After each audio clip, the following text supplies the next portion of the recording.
In today's video, I share how to take cuttings from a plant that seemed like it had been completely decimated and instead make it into several new plants, taking something discouraging and making it into something hopeful for the future.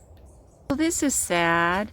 I've been out watering this morning and I got to the fence between my backyard garden and my chicken orchard range, and I found this dinosaur kale which had gone to seed and was making a comeback, I felt. But something, an opossum, a squirrel maybe, I don't know, got in here last night and, as you can see, broke every single branch and ate most of the leaves. Oh, well, these things happen. I have a lot of kale, so it's not the end of the world or anything. It's just sad. I probably am too sentimental about plants, but anyway, the good thing is all these broken branches, they're so thin and young, and most of them have at least one or two leaves left on the top, so these should make great cuttings. Yeah, they should do really well if I get them off and get them planted this morning. So I thought I'd show you how I do these cuttings. I mean, it's very simple, but it's always good to see things illustrated. Now you can see that those leaves, the center of them, were just bit down, chewed down to nubs. But this plant was strong. It had a very strong root system. It was definitely alive. And just because all the leaves were, or most of the leaves were chewed off and the branches broken, doesn't mean you can't bring it back to life in several new plants. So that's what we're going to do. So we have this one stalk that went up, and it has two tiny little stalks on it. They're very thin, but that's good. The thinner the better, really. As long as there's a leaf or two at the top, and to tell you the truth, I've even done it with no leaves. So I'm cutting it about that high. I'd say it's about 4 or 5 inches high. And since there's so few leaves on it already, I don't have to take any leaves off. You don't want too many leaves on the top of a cutting because the plant needs to concentrate on growing roots, not on supporting a bunch of leaves. So there's one cutting for a new plant. This stalk is probably 15, 16 inches tall. We're going to cut it way up here.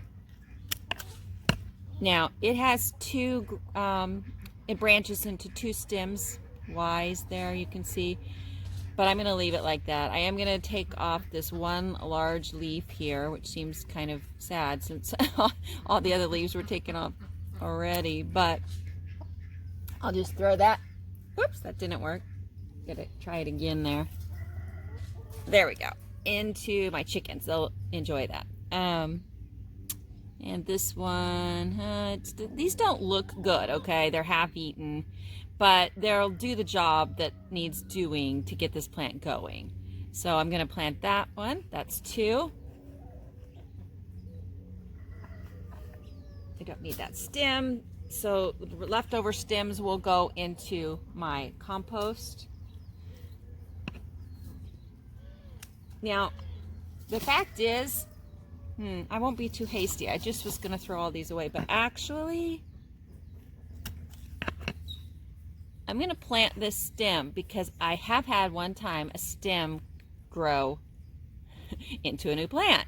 Yeah, just a basic blank stem with no leaves on it. You would be surprised what kale and collards could do when they try to propagate themselves.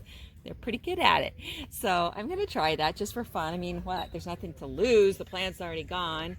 Okay, so this one, they've already chewed it. You can see right here. So I cut off that broken branch, and now we have a stem that's about 4 inches high with enough leaves on the top to keep it going.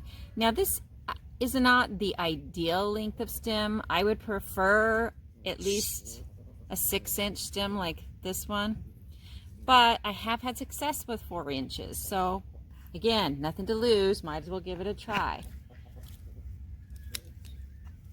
All right, we've got this going. Let's see. Well, obviously this is a dead stem anyway. So what we're going to do here is we're going to take off this lower little branch and just leave the top, and we're actually going to take off, I have a hard time doing this. I should take off this leaf and this leaf and just leave those top ones. They've been chewed up so much. I mean, this had 3 or 4 stalks shooting up much higher and fuller with leaves, and all of that's gone. So I'm going to take this little side shoot off, and I am going to take that leaf and that leaf off. That was painful, but I did it. And now we're going to plant this and hopefully have another plant soon from that. All right, this one, nothing we can do with it. I'll show you up close. This one was snapped right close to the top, so that's a goner unless I was to plant just the stem. I don't really need to do that. I have so many kale and collard plants that I really don't need tons of extra ones. These, if they take off, I'll plant a few, but the rest I'll probably give away. All right, these, you know, this one will be all right. Okay, just trim the bottom off so I have a clean cut on the bottom where I can just stick it straight in, and it should be able to grow roots right away. Something will grow. Some of these will grow. There's another bare stem. As far as this goes, this is just compost. So I ended up with 1, 2, 3, 4, 5 cuttings, 4 of which are 6 inches. 1 is tiny, it's only 3.5, 4 inches. And then I have 2 stems that I could try just for fun. I do have this one too. If I clean this up,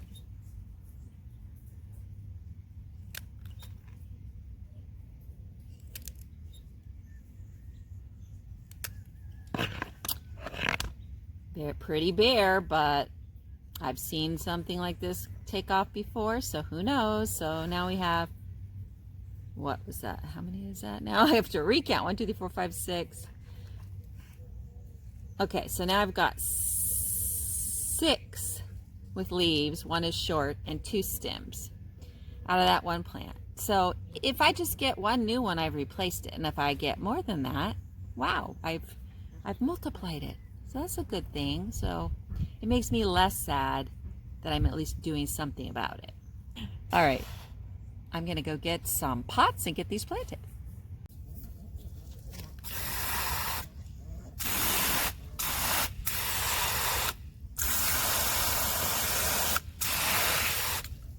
Okay, I keep a few pots like these 1 gallons just hanging around my garden, so that when I need to, I can pop in some seeds or cuttings. Of course, normally I wouldn't plant seeds directly in a pot like this, but in the middle of summer, if I have them in the right filtered sun, shady position, it can work just fine with certain seeds, especially like squash seeds would have no problem, or okra, things like that. All right, so what I'm going to do is use these sort of as a nursery. So I'm going to stick them down in the ground. Now look, this one has a little side stem coming off that I'll just double check. I'm going to cut that just a little more cleanly right there, since what I'm going to actually do, there we go, is I'm going to plant it down beneath that. And so it's down pretty low. There's only about 3.5 inches, no, maybe 3 inches sticking up out of the soil. So that means there's a good 3 inches under the soil. This one's shorter, and I did already cut the little tiny branch there cleanly in case it wants to do anything down there from that. Okay, now that one's sticking up 2 inches. So this is like my little nursery. And what's great about kale, dinosaur kale, and a lot of other kales and collards is that you can just pull them up later. After they set some roots, they're very easily movable to another area. You don't need to keep them in here, and separating them is not an issue. Their roots are not going to intertwine and give you a problem, not at all. So this just gives them a good start. I can move these 1 gallons easily to where I think the plants will do better depending on what kind of sun they need. At first you wouldn't want to put in cuttings in direct intense sunlight. That would be too much for them. So I'm going to put them in some filtered sun. I'm going to reposition this one. There we go. I've got 2 in here,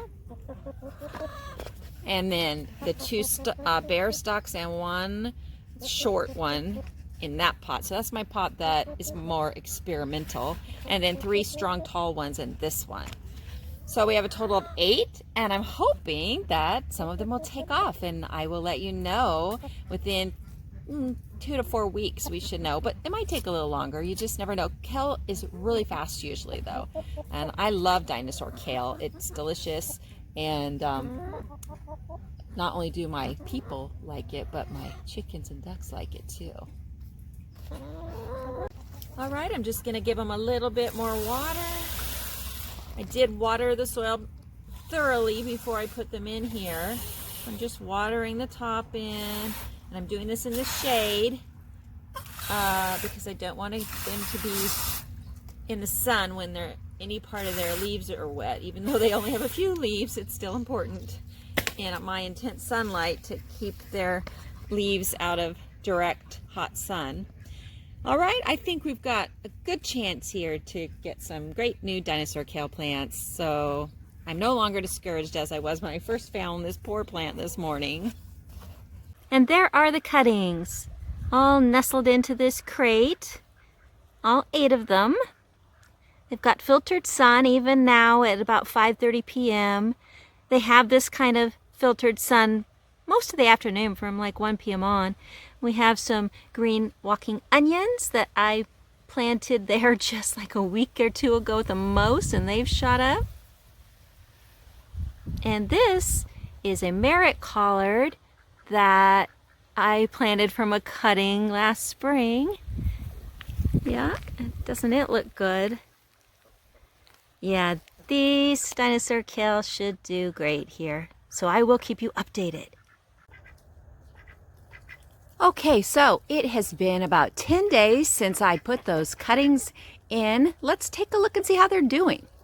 I planted them right here near the ducks. All right, here's the crate. So you can see that a lot of the bigger leaves have died back on them, and so they're not looking so hot, right? This could be a little disheartening, but we're gonna pull a couple out. Now, I don't know if they've rooted yet. Sometimes they take 2-3 weeks, maybe even more to root. I don't give up easily or quickly, but I have had them root soon too. So with these, you're not gonna hurt them by pulling them up. So just gently pull them out, and let's see if we've got anything going on. Is there anything there? Not on that one. So I'm going to put that one right back in. If it did have roots coming out already, I would be more careful in putting it back in. Let's try this one.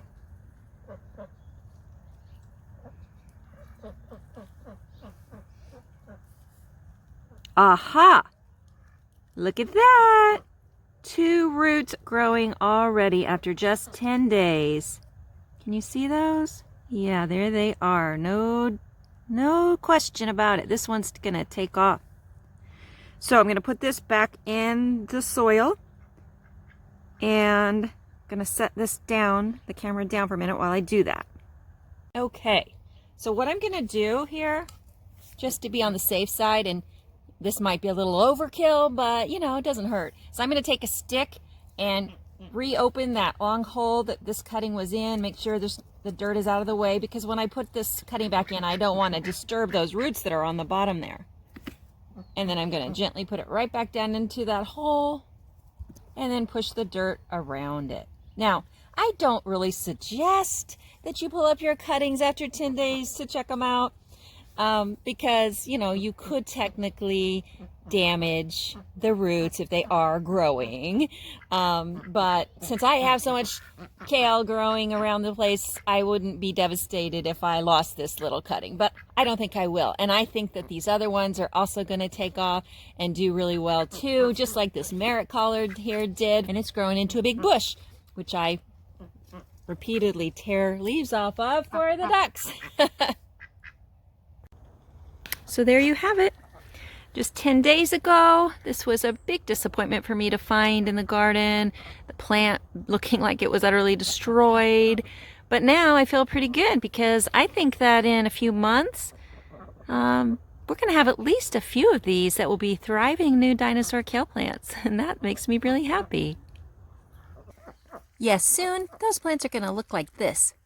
Green leaves, healthy, growing up to the sky, ready to eat. Thanks for joining me today, folks. If you would like to see more videos like this one with easy gardening ideas for beginners and those who like to experiment like me, then just click the subscribe button and the notification bell, and that way you'll know whenever I upload new content. Remember, you can garden and live your way and create the life you want.